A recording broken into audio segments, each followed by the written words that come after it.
Kung isa kang OFW at nasa 30s o 40s ka na ngayon, tapos halos wala ka pang ipon, baka iniisip mo, wala na, late na ako.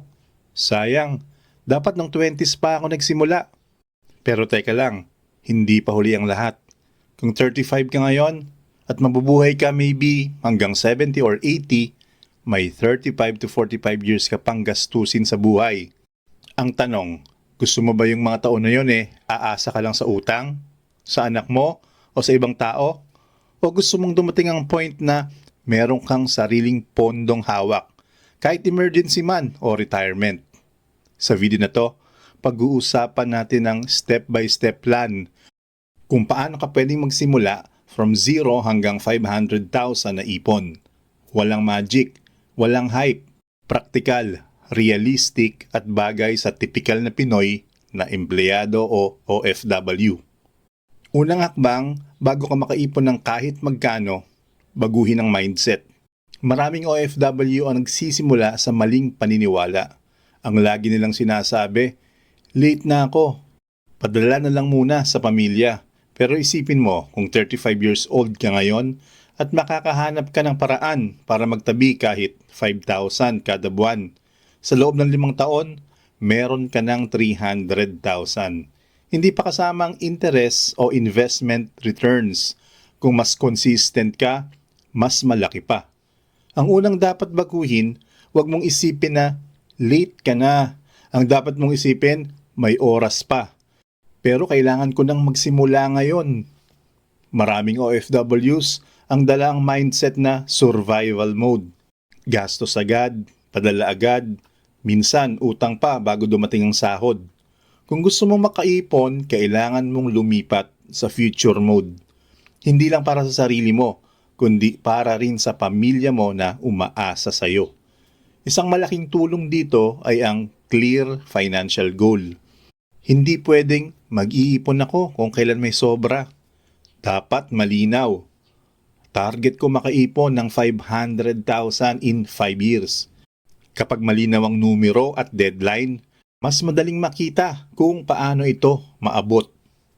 OFW example, kung nasa Saudi ka at kumikita ng 3,000 Saudi Riyal, more or less mga 45,000 yan. Kahit 20% o 9,000 monthly lang ang maisang tabi mo, that's 108,000 a year. Sa loob ng 5 years, lampas 500,000 na yan. Hindi pa kasama ang bonuses o extra income. Tip, isulat ang goal mo sa papel at idikit sa lugar na nakikita mo araw-araw. Mas nagiging real ang pangarap kapag nakikita at nababasa mo lagi. Bago ka mag-ipon, kailangan munang linisin ang pera mo. Ganito gawin mo. Step 1, track your cash flow. Isulat lahat ng pumapasok at lumalabas na pera. Sweldo, overtime, side hustle, padala. Kabilang na ang maliliit na gastos, kape, pamasahe, snacks sa work. Kaming OFW ang nagugulat na malaki pala ang nauubos sa mga maliliit na bagay. Kapag alam mo kung saan napupunta, mas madaling magbawas sa hindi kailangan. Step 2, tanggalin ang unnecessary gastos. Hindi mo kailangan bumili ng bagong cellphone kada taon. Hindi rin kailangan kumain sa fast food araw-araw. Kung kaya mong i-cut kahit 3,000 to 5,000 kada buwan, sa luho o walang gaanong importansya, that's 36,000 to 60,000 sa isang taon. Sa loob ng 5 taon, malaking tulong yan sa goal mo. Step 3, ayusin ang utang. Maraming OFW may utang pa mula sa placement fee, credit card o personal loan. Hindi masamang umutang kung talagang kailangan. Pero dapat planado. Paano gagawin? Debt snowball. Bayaran ng pinakamaliit na utang para makuha ang momentum. Kapag nabayaran na, ilipat sa susunod. Debt avalanche. Bayaran ng utang na may pinakamalaking interes para mas makatipid. OFW example, ang sahod mo 40,000. Pwedeng hatiin ng ganito. 20,000 para sa needs, 10,000 padala, 5,000 wants, at 5,000 savings or debt payment. Unti-unti, makakawala ka sa utang at makakapagsimula ng ipon. Kapag malinis na ang cash flow, oras na para mag-set ng system. Ang classic na formula, 50-30-20 rule. 50% needs, 30% wants, 20% savings. Pero para sa mga OFWs, mas praktikal ang 50-20-30 o 60-20-20. Kasi priority ang savings at padala. Ang mahalaga, at least 20% ng income mo ay diretsyong ipon. Remittance split strategy. Bago makarating sa pamilya, hatiin na agad ang sahod mo. 20% savings, diretsyong ipon sa digital bank o Pag-ibig MP2. 30% padala. 50% needs abroad. Pwede mo rin gamitin ang automatic transfer sa digital bank. Kung sahod, halimbawa 30,000, mag-auto-transfer ka agad ng 6,000 sa hiwalay na account. Hindi mo nagagalawin, hindi ka matutokso. Projection example, ang 6,000 kada buwan equals 72,000 sa isang taon. Sa loob ng 5 years, 360,000 na. Kung idadagdag pa ang 13-month, bonuses o overtime, aabot talaga ng 500,000. Tip, huwag ibigay lahat sa pamilya. Ang ipon mo para sa'yo.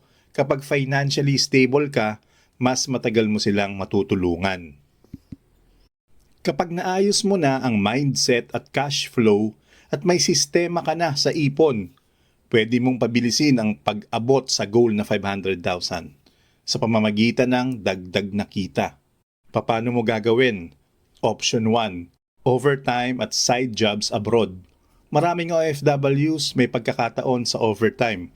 Kahit dagdag na 3,000 to 5,000 kada buwan, automatic plus 36,000 to 60,000 sa isang taon na yan. Kung consistent ka, malaki ang mayaambag nito sa ipon mo sa loob ng 5 taon. Option 2, small business para sa pamilya. Pwede mong gamitin ang parte ng padala mo para simulan ang maliit na negosyo sa pamilya. Sari-sari store, loading business, food cart, o online selling. Kahit 3,000 to 5,000 buwan ang kita, malaking tulong para hindi lahat ng gastos sa'yo or nakadepende sila sa kita mo abroad. Option 3, digital side hustles. Kung may skills ka sa online selling, freelancing, o affiliate marketing, pwede kang kumita ng extra income online. Hindi lahat ng income ay kailangan manggaling sa physical na trabaho. Kahit maliit, basta tuloy-tuloy, lumalaki rin ang ipon. Mindset tip, every peso counts. Huwag sayangin sa luho. Ang goal ay additional income para sa ipon, hindi para sa padala o gastusin. Kapag consistent ka, mas mabilis mong maaabot ang 500,000 target. Ngayon, pag naabot mo na ang 500,000, may dalawang bagay na kailangan mong gawin. Protektahan at palaguin ang pera mo. Paano yon? Step 1, emergency fund. Siguraduhin na may 3 to 6 months worth ng expenses na liquid. Nasa digital bank, high interest savings, o money market fund. Ito ang magsisiguro na kahit may unforeseen events abroad o pamilya sa Pilipinas, may pambayad ka. Step 2, secure insurance. Kahit may 500,000 ka, mauubos agad kung biglang may sakit. Kaya kailangan ng health at life insurance. Para sa OFW, mahalaga ang coverage abroad at sa pamilya. Hindi ito gastos. Investment ito sa proteksyon mo at ng pamilya. Step 3, invest for growth. Kapag may emergency fund at insurance ka na, pwede mo nang ilagay ang parte ng pera sa investments para lumago, tulad ng Pag-ibig MP2, safe at may interest. Mutual funds, para sa medium risk growth. Pera account, retirement plan na tax efficient. O real estate. Kung may sapat na kapital at planado ang location, magandang long-term investment ang real estate. OFW mindset, hindi lang basta nakatabi ang pera mo. Gumagana rin ang pera mo para sa'yo. Habang nagtatrabaho ka abroad, lumalaki rin ang ipon mo sa interes at investments. Kaya mga kabayan, ang goal natin na 500,000, hindi imposible. Kung malinaw ang target, malinis ang cash flow, may disiplina sa ipon at marunong magdagdag ng income, kaya mong abutin yan kahit nasa 30s o 40s ka na. Tandaan, hindi sukatan ng yaman ang dami ng padala mo. Ang sukatan ay kung gaano ka ka-prepare sa oras ng emergency at kung gaano ka makakatulong sa sarili mo at sa pamilya mo ng sustainable. Kaya simulan mo na ngayon, kahit maliit basta tuloy-tuloy, dahil ang 500,000 na ipon hindi nagsisimula sa malaking pera. Nagsisimula ito sa unang disiplina at unang hakbang.